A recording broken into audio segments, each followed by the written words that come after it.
But let's talk about JB, man. Kind of set the tone tonight. You were talking about it. They put, again, another wing. They wanted that wing matchup with Ryan Dunn. And I think they might have insulted JB a little bit because the captain, he had that scorer's bounce tonight. I said that in my post-game recap. Like, he just had that scorer's bounce to him from the beginning to the end. And maybe it was the Dunn matchup where he's just like, yo, enough is enough. It's time to deactivate. It's time to detonate, sorry.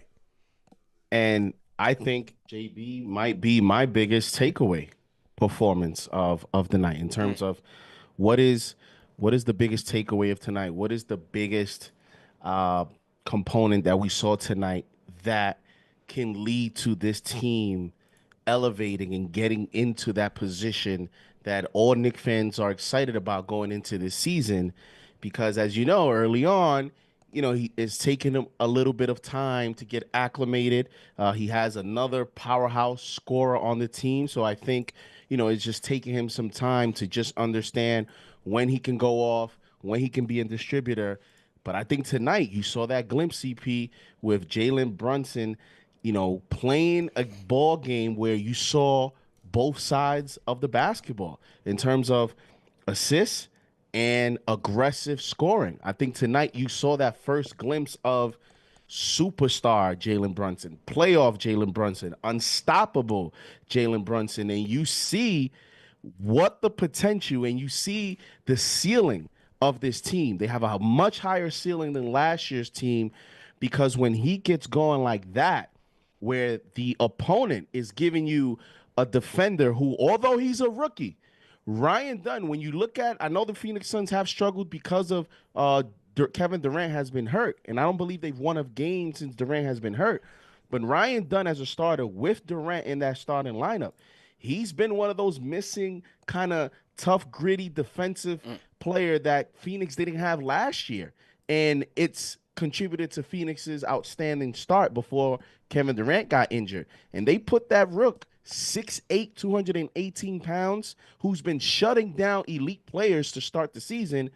He found out tonight who Jalen Brunson is, and he got his welcome to the NBA moment right in his face, shooting jump shot after jump shot, three-pointer after three-pointer. And not only Ryan Dunn got cooked, Royce O'Neal also got some work at 6'6". Yeah. Once after a period of time, Budenholzer tried to make some adjustments and switch up the defenders, keeping the tall defenders on Brunson to no avail. And Jalen Brunson tonight, showed you what this team can be when he gets to that double-double, 30-plus with 10 assists. I mean, you saw when he can get to this level, man, you're at a point where you're just saying if we can just get enough stops in a game, we're going to be good. So Jalen Brunson to me is the biggest takeaway tonight. Yeah, no question about it. And when he gets activated, you just see how dangerous this team can be. Karl-Anthony Towns. We know Nurkic is the Matador defense, but Karl-Anthony Towns was looking like a wing out there or like a 6'8" guard because not only was the three ball splashing, but, I mean, he was putting the ball on the floor from top of the key, driving in the lane, getting scoop layups out there, obviously getting to the free throw line, 8 free throw attempts tonight for Towns, but overall 12 of 19 from the field, another double-double, 34 and 10, and a plus 23 on the night for Big Cat. Yo, it's laughable, bro. This guy's talent. Yeah. And it's funny. Like, how is that take looking now, CP? In terms of who was it? Was it Austin Rivers or whoever from the national stage talked about how he's like just as or more skilled than Nikola Jokic? Like, you see why. And I don't know that Jokic even has the speed or some of the moves that Karl-Anthony Towns, but you see the difference here with the talent and the ceiling. And you talked about the second half. In the second half, he had 23 points, 5 rebounds, 3 of 6 just in the second half. And we saw how Jalen Brunson took advantage, and he cooked in the first half. Yeah. This is what you get when you have 2 stars on the same team. you're able to balance out the game. You're able to dictate terms. And for Karl-Anthony Towns, man, I mean, he is having a career year. You know, he's averaging now a career high almost 27 points per game, even after tonight, shooting a career high 55% from the field. I just said career high. I said career high again. I'm not done. He's also a career high 50% from three. That's 3 career highs. Wait, I'm not done. He's also shooting a career high 67% true shooting percentage, career highs all around. And even as an individual player, second stint with Tom Thibodeau, you see how he is just more comfortable in his relationship with Thibodeau. And even him as a player, I think he could even tell you that he's even improved because he just seems more fluid, just a little bit more fluid than even he was in Minnesota in terms of just his action, his aggressiveness. Listen, there was some stuff thrown out there. I don't know about UCP, but I don't see it. I mean, he has moments where he's posting up. He shows you the talent in terms of the inside game where sometimes you feel like we can play inside with Karl-Anthony Towns for most of the game. And then you saw like in the second half, he's at the three-point line for most of the second half. So that versatility in his talent, forget his offense, and his talent is something that is just special.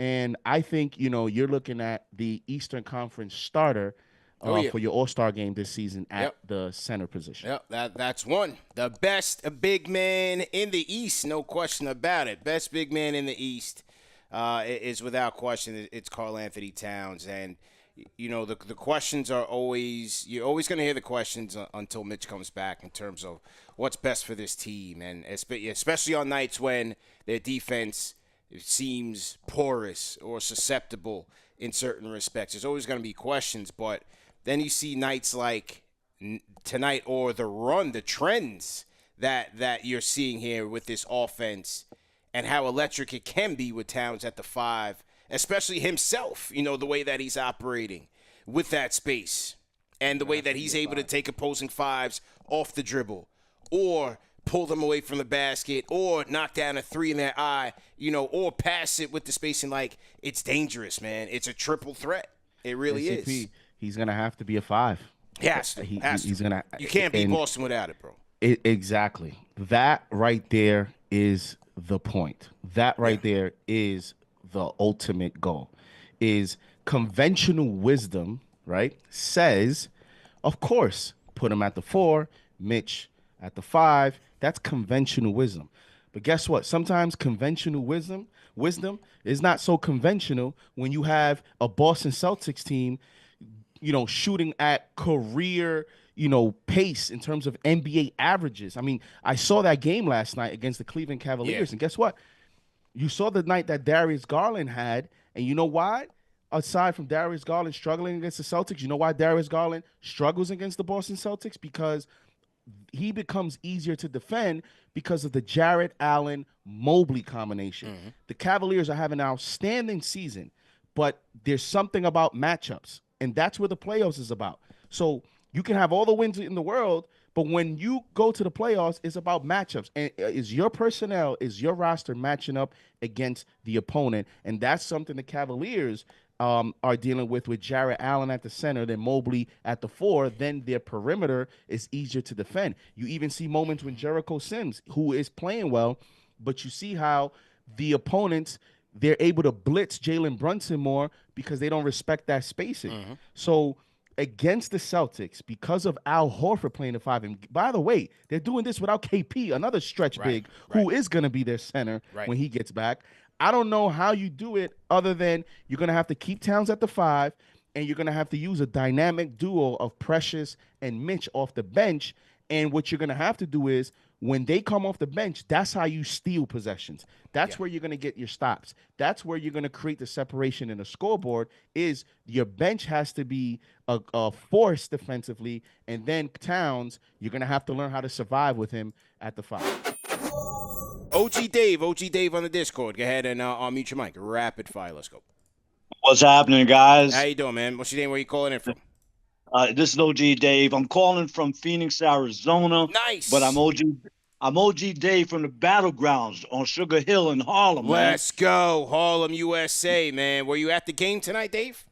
I was there. CP, my man. JD, I'm telling you, these guys were fired up. We had a whole section of Knicks fans, man. It was Nice. outrageous. How was the vibes, People, man? How was the family out there? people going crazy for the Knicks, man. Me and my wife were there, and the whole scene was that we're looking at the game from the start. The Knicks bombing threes, the guys are bodying up on us, beating up Jalen. They're beating up Towns, and we're calling stuff out. But we're not getting any calls, just like usual. Yeah. Yeah. we don't get those calls, but Yeah. we're going to work, man, and the crowd was going crazy. So we had this one guy, real quick, rapid. We had this one guy behind us. He had an $8 bet. He won a $500 parlay as soon as Mikal Bridges got that fourth assist. It was crazy, man. Nice, man.